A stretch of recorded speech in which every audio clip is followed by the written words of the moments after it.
ಶ್ರೀ ಗಣೇಶ ಶಾರದಾ ಗುರುಭ್ಯೋ ನಮಃ. ರಾಮಾಯ ರಾಮಭದ್ರಾಯ ರಾಮಚಂದ್ರಾಯ ವೇಧಸಿ ರಘುನಾಥಾಯ ನಾಥಾಯ ಸೀತಾಯ ಪತೆಯೇ ನಮಃ.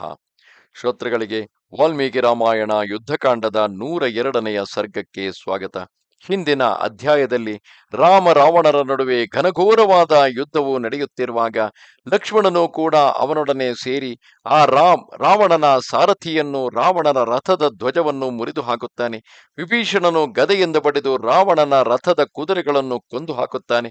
ಅದನ್ನು ಕಂಡು ರಾವಣನು ವಿಭೀಷಣನನ್ನು ಕೊಲ್ಲುವ ಸಲುವಾಗಿ ಶಕ್ತ್ಯಾಯುಧವನ್ನು ಕೈಗೆತ್ತಿಕೊಂಡಾಗ ಲಕ್ಷ್ಮಣನು ಅಡ್ಡ ನಿಂತು ಆ ವಿಭೀಷಣನನ್ನು ರಕ್ಷಿಸಲು ಪ್ರಯತ್ನಿಸುತ್ತಾನೆ.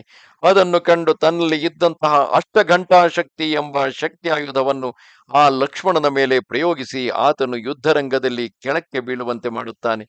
ಒಂದೆಡೆ ತಮ್ಮನು ಕೆಳಕ್ಕೆ ಬಿದ್ದಿರುವುದನ್ನು ನೋಡುತ್ತಲೇ ಶ್ರೀರಾಮನು ಅತ್ಯಂತ ಭಯಂಕರವಾದ ಯುದ್ಧವನ್ನು ಮಾಡುತ್ತೇನೆ, ಜಗತ್ತಿನಲ್ಲಿ ಹಿಂದೆ ಎಂದೂ ನಡೆಯದಿರುವಂತಹ ವಿಶೇಷವಾದ ಯುದ್ಧವು ನನಗೂ ರಾವಣನಿಗೂ ನಡೆಯಲಿದೆ ಎಂದು ಕಪಿವೀರರಿಗೆ ಹೇಳಿ ಲಕ್ಷ್ಮಣನಿಗೆ ಯೋಗ್ಯ ಉಪಚಾರ ಮಾಡುವಂತೆ ತಿಳಿಸಿ ಆ ರಾವಣನ ಮೇಲೆ ಬಿಟ್ಟ ಬಾಣಗಳನ್ನು ತಡೆದುಕೊಳ್ಳಲಾಗದೆ ರಾವಣನು ಯುದ್ಧರಂಗದಿಂದ ಪಲಾಯನ ಮಾಡಿದ್ದಾನೆ. ಶೂರನಾದ ಲಕ್ಷ್ಮಣನು ಬಲಾಢ್ಯನಾದ ರಾವಣನ ಶಕ್ತ್ಯಾಯುಧದ ಹೊಡೆತದಿಂದ ರಣರಂಗದಲ್ಲಿ ಬಿದ್ದು ಪ್ರವಾಹದಲ್ಲಿ ನೆನೆದು ಹೋಗಿರುವುದನ್ನು ನೋಡುತ್ತಾ ರಾಮನು ದುರಾತ್ಮನಾದ ರಾವಣನೊಡನೆ ಬಹಳವಾಗಿ ಯುದ್ಧ ಮಾಡಿ ಬಾಣರಾಶಿಗಳನ್ನು ಪ್ರಯೋಗಿಸುತ್ತಿದ್ದಂತೆಯೇ ಸುಷೇಣನಿಗೆ ಹೀಗೆಂದನು. ವೀರನಾದ ಈ ಲಕ್ಷ್ಮಣನು ರಾವಣನ ಪರಾಕ್ರಮದಿಂದ ನೆಲದಲ್ಲಿ ಬಿದ್ದು ಹಾವಿನಂತೆ ಹೊರಳಾಡುತ್ತಾ ನನಗೆ ದುಃಖವನ್ನು ಉಂಟು ಮಾಡುತ್ತಿರುವನು. ನನ್ನ ಪ್ರಾಣಗಳಿಗಿಂತಲೂ ಪ್ರಿಯನಾದ ಈ ವೀರನು ರಕ್ತದಲ್ಲಿ ನೆನೆದಿರುವುದನ್ನು ನೋಡುತ್ತಾ ದುಃಖಾಕುಲನಾಗಿರುವ ನನಗೆ ಯುದ್ಧ ಮಾಡಲು ಶಕ್ತಿಯಲ್ಲಿದೆ. ಈ ನನ್ನ ತಮ್ಮನು ಯುದ್ಧಶ್ಲಾಗಿ ಅಂದರೆ ಕೊಂಡಾಡುವಂತಹ ಪರಾಕ್ರಮವುಳ್ಳವನು, ಶುಭ ಲಕ್ಷಣಗಳುಳ್ಳವನು. ಈತನು ಮೃತಿ ಹೊಂದಿದುದೇ ಆದರೆ ನನ್ನ ಪ್ರಾಣಗಳಾದರೂ ಏತಕ್ಕೆ? ನನಗೇಕೆ ಇನ್ನು ಸುಖ? ನನ್ನ ಸಾಮರ್ಥ್ಯವು ಲಜ್ಜೆಗೊಳ್ಳುವಂತಿದೆ, ಕೈಯಿಂದ ಧನುಸ್ಸು ಜಾರಿ ಬೀಳುವಂತಿದೆ, ಬಾಣಗಳು ವಶ ತಪ್ಪುತ್ತಿವೆ, ದೃಷ್ಟಿಯು ಕಣ್ಣೀರಿನ ವಶವಾಗಿದೆ. ಮನುಷ್ಯರಿಗೆ ಸ್ವಪ್ನ ಸ್ಥಿತಿಯಲ್ಲಿ ಅವಯವಗಳು ಹಿಂದೆ ಸರಿಯುವಂತೆ ನನ್ನ ಅವಯವಗಳು ಹಿಂದೆ ಸರಿಯುತ್ತಿವೆ. ತೀವ್ರವಾದ ಚಿಂತೆಯು ಹೆಚ್ಚುತ್ತಿದೆ, ಸಾಯಬೇಕೆಂಬ ಆಸೆ ಹುಟ್ಟುತ್ತಿದೆ. ದುರಾತ್ಮನಾದ ರಾವಣನಿಂದ ತಮ್ಮನು ಮರ್ಮಸ್ಥಾನಗಳಲ್ಲಿ ತೀವ್ರವಾಗಿ ಹೊಡೆಯಲ್ಪಟ್ಟು ಬಿದ್ದು ದುಃಖಾರ್ತನಾಗಿ ಕಷ್ಟದಿಂದ ಉಸಿರಾಡುತ್ತಿರುವುದನ್ನು ನೋಡುತ್ತಾ ನನ್ನ ಹೊರಗಡೆ ಚಲಿಸುವ ಪ್ರಿಯ ಪ್ರಾಣದಂತಿದ್ದ ತಮ್ಮನನ್ನು ನೋಡುತ್ತಾ ರಾಮನು ಅಧಿಕವಾದ ದುಃಖದಿಂದ ಕೂಡಿ ಜ್ಞಾನ ಶೋಕಗಳಲ್ಲಿ ಆಸಕ್ತನಾದನು. ಅಧಿಕವಾದ ಸಂಕಟವನ್ನು ತಾಳಿ ಇಂದ್ರಿಯಗಳು ಕಲಕಿ ಪ್ರಲಾಪಿಸಿದನು. ತಮ್ಮ ಲಕ್ಷ್ಮಣನು ಹತನಾಗಿ ರಣಭೂಮಿಯ ಮಣ್ಣಿನಲ್ಲಿ ಬಿದ್ದಿರುವುದನ್ನು ನೋಡಿದ ಮೇಲೆ ನನಗೆ ಯುದ್ಧದಿಂದ ಏನು ಕೆಲಸ? ಪ್ರಾಣಗಳಿಂದ ಏನಾಗಬೇಕು? ಸೀತೆಯಿಂದಲಾದರೂ ಏನಾಗಬೇಕು? ಈ ಲಕ್ಷ್ಮಣನು ಹತನಾಗಿ ರಣರಂಗದಲ್ಲಿ ಮಲಗಿದ ಮೇಲೆ ನನಗೆ ರಾಜ್ಯದಿಂದಲಾದರೂ ಏನು? ಪ್ರಾಣಗಳಿಂದ ಏನು? ಯುದ್ಧದಿಂದ ಆಗಬೇಕಾದ ಕೆಲಸವೇನೂ ಇಲ್ಲ. ದೇಶ ದೇಶಗಳಲ್ಲಿಯೂ ಪತ್ನಿಯರನ್ನು ಪಡೆಯಬಹುದು, ದೇಶ ದೇಶಗಳಲ್ಲಿಯೂ ಬಂಧುಗಳನ್ನು ಸಂಪಾದಿಸಬಹುದು. ಸಹೋದರನಾದ ತಮ್ಮನು ದೊರಕುವ ದೇಶವನ್ನು ಕಾಣೆನು. ಈ ಪ್ರಕಾರ ದುಃಖಾಕುಲಿತನಾದ ಇಂದ್ರಿಯಗಳೊಡನೆ ಗೋಳಾಡುತ್ತಾ ಇಲ್ಲಿಂದಲ್ಲಿಗೆ ಸುತ್ತುತ್ತಾ ಬಾರಿ ಬಾರಿಗೂ ದೈನ್ಯದಿಂದ ಮೇಲುಸಿರು ಬಿಡುತ್ತಿದ್ದ ರಾಮನನ್ನು ಸಮಾಧಾನಪಡಿಸುತ್ತಾ ವೀರನಾದ ಸುಷೇಣನು ಇಂತೆಂದನು. ಮಹಾಬಾಹುವೆ, ಭಾಗ್ಯವರ್ಧಕನಾದ ಈ ಲಕ್ಷ್ಮಣನು ಮೃತಿ ಹೊಂದಿಲ್ಲ. ಇವನ ಮುಖವು ವಿಕಾರತ್ವವನ್ನು ಪಡೆದಿಲ್ಲ, ಬಣ್ಣ ಕೆಟ್ಟಿಲ್ಲ, ಕಳೆಗುಂದಿಲ್ಲ. ಈತನ ಮುಖವು ಒಳ್ಳೆಯ ಕಳೆಯಿಂದ ಪ್ರಸನ್ನವಾಗಿ ಕಾಣುತ್ತಿದೆ. ಅಂಗೈಗಳು ಕಮಲದ ಕೆಂಪಿನಂತಿವೆ, ಕಣ್ಣುಗಳು ಬಲು ಶಾಂತವಾಗಿವೆ. ಎಲೈ ರಾಜನೇ, ಪ್ರಾಣ ಹೋದವರಿಗೆ ಈ ರೂಪವಿರುವುದಿಲ್ಲ. ದೀರ್ಘಾಯುಗಳಾಗಿರುವ ಮನುಷ್ಯರಿಗೆ ಮಾತ್ರ ಈ ರೀತಿಯಾದ ಮುಖವಿರುವುದು. ಭಾಗ್ಯವರ್ಧನನಾದ ಈ ಲಕ್ಷ್ಮಣನು ಮರಣ ಹೊಂದಿಲ್ಲ. ವೀರನೇ, ದುಃಖಪಡಬೇಡ. ಶತ್ರುಮರ್ದನನಾದ ಇವನು ಪ್ರಾಣದಿಂದಲೇ ಇರುವನು. ಇವನ ಉಸಿರಾಟವು ಬಾರಿ ಬಾರಿಗೂ ನಡುಗುತ್ತಿರುವ ಹೃದಯವು ನೆಲದಲ್ಲಿ ಚೆನ್ನಾಗಿ ಮಲಗಿ ಸಡಿಲಿಸಿದ ಅಂಗಾಂಗವುಳ್ಳವನೆಂದು ಹೇಳುತ್ತಿವೆ. ಮಾತು ಬಲ್ಲವನಾದ ಸುಷೇಣನು ರಾಮನಿಗೆ ಈ ರೀತಿ ಹೇಳಿ ಸಮೀಪದಲ್ಲಿದ್ದ ಹನುಮಂತನನ್ನು ತ್ವರೆಪಡಿಸುತ್ತಾ ಆತನಿಗೆ ಹೀಗೆಂದನು. ಸೌಮ್ಯನೇ, ವೀರನೇ, ಹಿಂದೆ ನಿನಗೆ ಜಾಂಬವಂತನು ತಿಳಿಸಿದ್ದ ಶುಭಕರವಾದ ಔಷಧಿ ಪರ್ವತಕ್ಕೆ ಬೇಗನೆ ಹೋಗು. ಅದರ ದಕ್ಷಿಣ ಭಾಗದ ಶಿಖರದಲ್ಲಿ ಬೆಳೆದಿರುವ ಮುಳ್ಳುಗಳನ್ನು ತೆಗೆಯತಕ್ಕ ಶುಭಕರವಾದ ವಿಶಲ್ಯಕರಣಿಯನ್ನು, ಸಾರ್ಣಕರಣಿಯನ್ನು, ಸಂಜೀವನಿಯನ್ನು, ಸಂಧಾನಕರಣಿಯನ್ನು ತೆಗೆದುಕೊಂಡು ಬೇಗನೆ ಇಲ್ಲಿಗೆ ಬಾ.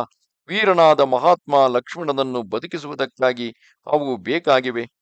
ಹೀಗೆನ್ನಲು ತೇಜೋವಂತನಾದ ಮಹಾನುಮಂತನು ಔಷಧಿ ಪರ್ವತಕ್ಕೆ ಹೋಗಿ ಆ ಮಹೌಷಧಿಗಳು ಯಾವುದೆಂದು ಅರಿಯಲಾರದೆ ಯೋಚನಾಪರನಾದನು. ಅಪರಿಮಿತ ಪರಾಕ್ರಮವುಳ್ಳ ಅವನಿಗೆ ಹೀಗೆಂದು ಬುದ್ಧಿ ಉಂಟಾಯಿತು. ಈ ಬೆಟ್ಟದ ಶಿಖರವನ್ನೇ ತೆಗೆದುಕೊಂಡು ಹೋಗುವೆನು. ಸುಷೇಣನು ನನಗೆ ಏನು ಹೇಳಿದ್ದನು? ಸುಖದಾಯಕವಾದ ಆ ಔಷಧಿಯು ಈ ಶಿಖರದಲ್ಲಿ ಬೆಳೆದಿದೆಯೆಂದು ತರ್ಕದಿಂದ ತೋರುತ್ತಿದೆ. ವಿಶಲ್ಯಕರಣಿಯನ್ನು ನಾನು ತೆಗೆದುಕೊಳ್ಳದೆ ಹಿಂದಿರುಗಿದರೆ ಕಾಲಾತೀತವಾಗಿ ದೋಷವಾದೀತು.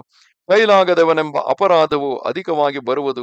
ಹೀಗೆ ಆಲೋಚಿಸಿ ಮಹಾಬಲನಾದ ಹನುಮಂತನು ಬೇಗನೆ ಆ ಪರ್ವತ ಶ್ರೇಷ್ಠಕ್ಕೆ ಹೋಗಿ ಸೇರಿ ಗಿರಿ ಶಿಖರವನ್ನು 3 ಬಾರಿ ಅಲ್ಲಾಡಿಸಿ ಅರಳಿದ ನಾನಾ ವೃಕ್ಷ ಸಮುದಾಯದಿಂದ ಕೂಡಿದ ಆ ಶಿಖರವನ್ನು ಕಿತ್ತನು. ಕವಿಶ್ರೇಷ್ಠನಾದ ಆತನು ಅದನ್ನು ತೆಗೆದುಕೊಂಡು 2 ಕೈಗಳಿಂದ ಸರಿದೂಗಿಸಿದನು. ನೀರು ತುಂಬಿದ ಕಪ್ಪಾದ ಮೋಡವನ್ನು ಅಂತರಿಕ್ಷದಿಂದ ತರುವಂತೆ ಹನುಮಂತನು ಬೆಟ್ಟದ ಶಿಖರವನ್ನು ಹಿಡಿದುಕೊಂಡು ಹಾರಿ ಬಂದನು. ಮಹಾವೇಗವಂತನಾದ ಹನುಮಂತನು ಹಿಂತಿರುಗಿ ಬಂದು ಗಿರಿ ಶಿಖರವನ್ನು ಕೆಳಗಿರಿಸಿ ಸ್ವಲ್ಪ ವಿಶ್ರಮಿಸಿಕೊಂಡು ಸುಷೇಣನಿಗೆ, ವಿಶ್ರೇಷ್ಠನೇ, ಔಷಧಿ ಯಾವುದೋ ಅದು ನನಗೆ ತಿಳಿಯದು. ಆದ ಕಾರಣ ಆ ಬೆಟ್ಟದ ಸಂಪೂರ್ಣ ಶಿಖರವನ್ನೇ ನಾನು ತಂದಿರುವೆನು ಎಂದನು. ಹೀಗೆ ಹೇಳುತ್ತಿದ್ದ ಆ ವಾಯುಕುಮಾರನನ್ನು ಕೊಂಡಾಡಿ ವಾನರ ಶ್ರೇಷ್ಠನಾದ ಸುಷೇಣನು ಔಷಧಿಯನ್ನು ಕಿತ್ತು ಹಿಡಿದುಕೊಂಡನು. ದೇವತೆಗಳಿಗೂ ಕಷ್ಟ ಸಾಧ್ಯವಾದ ಹನುಮಂತನ ಕಾರ್ಯವನ್ನು ನೋಡಿ ಆ ಯುದ್ಧರಂಗದಲ್ಲಿದ್ದ ವಾನರರು ರಾಕ್ಷಸರು ವಿಸ್ಮಯಗೊಂಡರು. ಆಗ ವಾನರೋತ್ತಮನಾದ ಸುಷೇಣನು ಆ ಔಷಧಿಯನ್ನು ಹಿಂಡಿ ರಸ ತೆಗೆದು ಮಹಾ ತೇಜೋವಂತನಾದ ಲಕ್ಷ್ಮಣನ ಮೂಗಿನಲ್ಲಿ ಹಾಕಿದನು. ಬಾಣಗಳ ಮುಳ್ಳುಗಳಿಂದ ಕೂಡಿದ ಶತ್ರುವೀರಮರ್ದನನಾದ ಲಕ್ಷ್ಮಣನು ಅದರ ವಾಸನೆ ನೋಡಿದೊಡನೆಯೇ ಮುಳ್ಳುಗಳು ಹೋಗಿ ಗಾಯಗಳು ಮಾಗಿ ನೆಲದಿಂದ ಬೇಗನೆ ಎದ್ದನು. ನೆಲದಿಂದ ಮೇಲಕ್ಕೆದ್ದ ಆ ಲಕ್ಷ್ಮಣನನ್ನು ಕಂಡು ಕಪಿಗಳು ಬಹಳ ಸಂತೋಷದಿಂದ ಭಲೆ ಭಲೆ ಎಂದು ಸುಷೇಣನನ್ನು ಕೊಂಡಾಡಿದರು. ಬಾ ಬಾ ಎಂದು ಶತ್ರು ಮರ್ದನನಾದ ರಾಮನು ಲಕ್ಷ್ಮಣನನ್ನು ಕರೆಯುತ್ತಾ ಕಂಬನಿ ತುಂಬಿದ ಕಣ್ಣುಗಳಿಂದ ಪ್ರೀತಿಯಿಂದ ಗಾಢವಾಗಿ ಅಪ್ಪಿಕೊಂಡನು. ಗಾಢಾಲಿಂಗನ ಮಾಡುತ್ತಾ ಲಕ್ಷ್ಮಣನಿಗೆ ರಾಮನು, ವೀರನೇ, ಸತ್ತು ಬದುಕಿ ಬಂದ ನಿನ್ನನ್ನು ಭಾಗ್ಯವಶಾತ್ ನೋಡುತ್ತಿದ್ದೇನೆ. ಲಕ್ಷ್ಮಣ, ನೀನು ಮೃತಿ ಹೊಂದಿದ್ದರೆ ನಾನು ಜೀವದಿಂದಿದ್ದು ಏನಾಗಬೇಕಾಗಿತ್ತು? ಸೀತೆಯಿಂದ ಏನು ವಿಜಯ ಪಡೆದು ತಾನೇ ಯಾವ ಪ್ರಯೋಜನವಿರುತ್ತಿತ್ತು ಎಂದು ನುಡಿದನು. ಹೀಗೆ ನುಡಿಯುತ್ತಿದ್ದ ಮಹಾತ್ಮನಾದ ರಾಮನಿಗೆ ಲಕ್ಷ್ಮಣನು ಖಿನ್ನನಾಗಿ ಮಾತುಗಳೇ ಕೇಳಿಸದ ರೀತಿಯಲ್ಲಿ ಹೀಗೆಂದನು. ಎಲೈ ಸತ್ಯ ಪರಾಕ್ರಮನೆ, ಹಿಂದೆ ಹಾಗೆ ಪ್ರತಿಜ್ಞೆ ಮಾಡಿ ಯಾವನೋ ಅಲ್ಪನು ಬಲಹೀನನು ಹೇಳುವಂತೆ ಈ ರೀತಿ ಹೇಳಬೇಡ. ಎಲೈ ನಿರ್ದೋಷಿಯೇ, ಸತ್ಪುರುಷರು ಮಾಡಿದ ಪ್ರತಿಜ್ಞೆಗಳನ್ನು ವಿಫಲಗೊಳಿಸುವುದಿಲ್ಲ. ಪ್ರತಿಜ್ಞೆಯನ್ನು ಪಾಲಿಸುವುದು ಮಹತ್ವಕ್ಕೆ ಲಕ್ಷಣ. ನನ್ನ ನಿಮಿತ್ತವಾಗಿ ನಿರಾಶೆಗೊಳ್ಳುವುದು ಬೇಡ. ಈಗ ರಾವಣನನ್ನು ಸಂಹಾರ ಮಾಡಿ ನಿನ್ನ ಪ್ರತಿಜ್ಞೆಯನ್ನು ರಕ್ಷಿಸಿಕೊ. ನಿನ್ನ ಬಾಣದ ತುದಿಗೆ ಸಿಕ್ಕಿದ ಶತ್ರುವು ತೀಕ್ಷ್ಣವಾದ ಕೋರೆ ಹಲ್ಲುಗಳಿಂದ ಕೂಡಿ ಗರ್ಜಿಸುತ್ತಿರುವ ಸಿಂಹದ ಹಾದಿಯಲ್ಲಿ ಬಂದ ಹೆದ್ದಾನೆಯಂತೆ ಬದುಕಿ ಹೋಗಲಾರನು. ಸೂರ್ಯನು ತನ್ನ ಸಂಚಾರ ಕಾರ್ಯವನ್ನು ಮುಗಿಸಿಕೊಂಡು ಅಸ್ತಮಿಸುವುದರೊಳಗಾಗಿ ದುರಾತ್ಮನಾದ ಈತನ ಸಂಹಾರವಾಗಬೇಕೆಂದು ನಾನು ಇಚ್ಛಿಸುತ್ತೇನೆ. ವೀರನೇ, ಯುದ್ಧದಲ್ಲಿ ರಾಮನನ್ನು ಕೊಲ್ಲಬೇಕೆಂಬ ಇಚ್ಛೆಯು ನಿನಗಿದ್ದರೆ ರಾವಣನನ್ನು ಕೊಲ್ಲಬೇಕೆಂಬ ಇಚ್ಛೆಯು ನಿನಗಿದ್ದರೆ, ಮಾಡಿದ ಪ್ರತಿಜ್ಞೆ ನೆರವೇರಿಸಲು ನಿನಗೆ ಇಚ್ಛೆಯಿದ್ದರೆ, ರಾಜಶ್ರೇಷ್ಠನಾದ ಜನಕರಾಜನ ಕುಮಾರಿಯನ್ನು ಪಡೆಯುವ ಇಚ್ಛೆ ನಿನಗಿದ್ದರೆ ನನ್ನ ಮಾತನ್ನು ಈಗ ಬೇಗ ನಡೆಸಿಕೊಡು. ಇಲ್ಲಿಗೆ ವಾಲ್ಮೀಕಿ ರಾಮಾಯಣ ಯುದ್ಧಕಾಂಡದ 102ನೆಯ ಸರ್ಗವು ಸಮಾಪ್ತವಾದುದು.